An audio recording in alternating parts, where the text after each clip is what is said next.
Hi friends, இந்த வீடியோவில் நம்ம என்ன பார்க்க போகிறோம் அப்படின்னா, ஏற்கனவே எல்லாருக்குமே தெரியும், டைப்ரைட்டிங் எக்ஸாம் பண்ணவங்க எல்லாருக்கும் ஒரு கேஸ் நடந்துகிட்ருக்கு.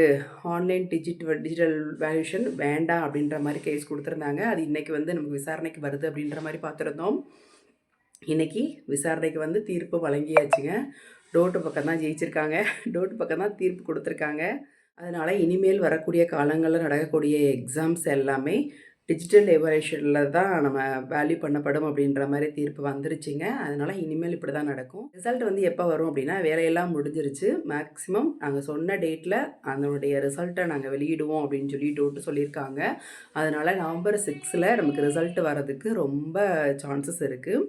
மேக்ஸிமம் நவம்பர் 6 அவங்க ரிசல்ட்டை போட்டுருவாங்கன்னு தான் நினைக்கிறோம். அதனுடைய வேலையை ரொம்ப தீவிரமாக அடுத்து பார்க்க ஆரம்பிக்க போகிறாங்க. இந்த கேஸ் இதோட இப்படி தள்ளுபடி பண்ணிட்டாங்க அப்படின்றத இந்த வீடியோவில் நான் தெரிவிச்சுக்கிறேன். ஓகே ஃப்ரெண்ட்ஸ், இனிமேல் நம்ம கிளாஸ்க்கு வரதை கண்டினியூவாக கிளாஸ்க்கு நீங்கள் வாங்க. கிளாஸ் எல்லா இன்ஸ்டியூட்டுக்கு போகிறவங்க ரெகுலராக கிளாஸ்க்கு போங்க. அதே மாதிரி ரிசல்ட்டை பற்றி எது எதிர்பார்க்காதீங்க. கண்டிப்பாக நவம்பர் 6 போட்டுருவாங்கன்னு தான் நினைக்கிறோம். ஓகே ஃப்ரெண்ட்ஸ், பாய்.